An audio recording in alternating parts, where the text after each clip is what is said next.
बिस्मिल्लाहिर्रहमानिर्रहीम। इय्याका नअबुदु व इय्याका नस्तईन। अज़ीज़ तलबा, हम वतन साथियों और किसान भाइयों, मैं डॉक्टर अरशद नवाज़ चौधरी आपको इस चैनल की अहमियत के बारे में बताऊंगा कि इसकी ज़रूरत क्यों महसूस हुई। बारानी ज़री यूनिवर्सिटी रावलपिंडी में अरसा 25 साल से ज़राअत की दर्स व तदरीस और रिसर्च से मुंसलिक हूँ। मेरी रिसर्च पोल्ट्री लेटर की कंपोस्टिंग से मुतल्लिक है। पाकिस्तान में पहली बार पीएचडी की डिग्री जिसमें मैंने मुख्तलिफ़ तरीक़ों से पोल्ट्री वेस्ट की कंपोस्टिंग के तरीके से कंपोस्ट तैयार की, जो सब्ज़ियों और दूसरे फसलों में इस्तेमाल की गई, जिससे न सिर्फ पैदावार में इजाफ़ा हुआ बल्कि उससे ज़मीन की ज़रख़ेज़ी में भी इजाफ़ा हुआ और वो ज़मीनें जो फसलों की पैदावार से ख़राब हो रही थीं उनकी ज़रख़ेज़ी बहाल होना शुरू हो गई।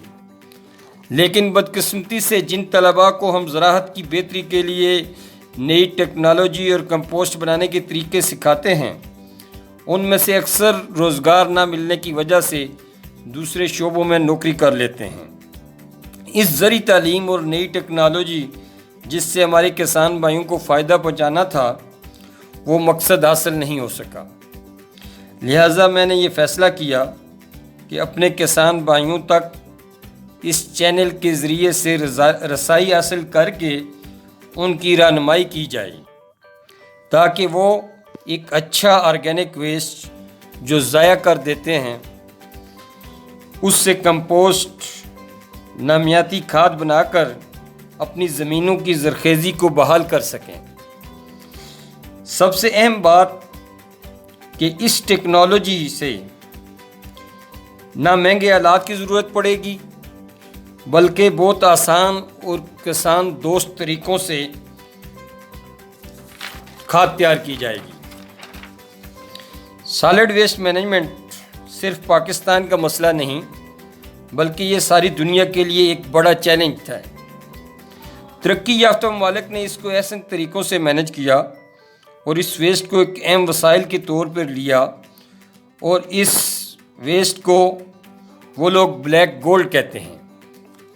लेकिन बदकिस्मती से पाकिस्तान में कोई शहर या देहात ऐसा नहीं कि जिसमें इस कचरे से कोई अच्छा फ़ायदा लिया जा रहा हो, बल्कि इससे वबाई अमराज और दूसरी फ़ज़ाई आलूदगी जैसे मसाइल से दो चार हैं। एक अंदाज़े के मुताबिक पाकिस्तान में रोज़ाना 55,000 टन से ज़्यादा कचरा पैदा हो रहा है, लेकिन हमने इस अहम मसले को कभी संजीदा नहीं लिया। मैं आपसे इस मसले के मुमकिन तरीक़ों पर बात करूँगा। पाकिस्तान में 4 बड़ी इक़साम के वेस्ट पाए जाते हैं, और बकौल शायर, नहीं है चीज़ निकम्मी कोई ज़माने में, कोई बुरा नहीं कुदरत के कारखाने में।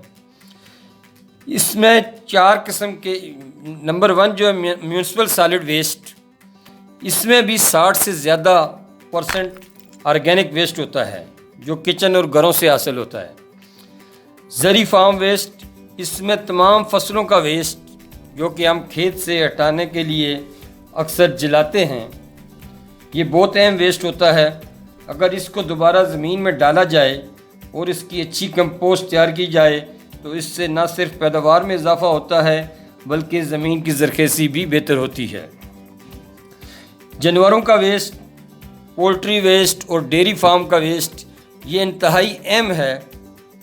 इसकी कंपोस्ट अगर आप बना के दोबारा ज़मीन में डालेंगे तो आपको केमिकल फर्टिलाइज़र की ज़रूरत नहीं पड़ेगी। और इसी तरह से ग्रीन वेस्ट, फॉरेस्ट वेस्ट, ये वेस्ट भी इंतहाई अहम है।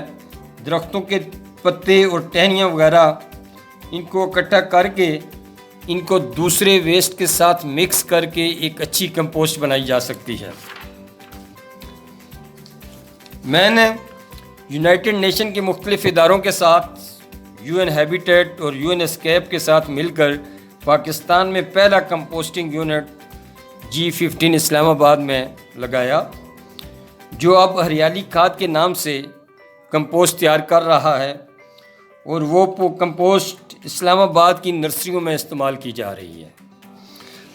عزیز دوستو، میری دلچسپی سب سے زیادہ زرعی فارم کے ویسٹ سے نامیاتی کھاد کمپوسٹ بنانے میں ہے، جس کے لیے میں آپ کو کمپوسٹنگ کے انتہائی آسان طریقے متعارف کراؤں گا، جو نہ صرف کم لاگت ہوں گے بلکہ ان کو چلانے کے اخراجات بھی کم ہوں گے، جن سے میرے کسان بھائیوں کو بہت مدد ملے گی۔ میں ترتیب سے ہر قسم کے ویسٹ، فصلوں کا ویسٹ ہو یا اور دوسرے فارم ویسٹ، ان سے کیسے کمپوسٹ بنائی جائے اور جو مسائل آپ بتائیں گے ان کو سائنسی طریقوں سے حل کرنے کی کوشش کروں گا۔ امید ہے آپ اس میری چھوٹی سی کاوش کا بھرپور فائدہ اٹھائیں گے اور میرے چینل کو سبسکرائب کر کے اپنی قیمتی آراء سے آگاہ کریں گے۔ شکوہ ظلمت شب سے تو کہیں بہتر تھا، شکوہ ظلمت شب سے تو کہیں بہتر تھا کہ اپنے حصے کا دیا جلائے جاتے۔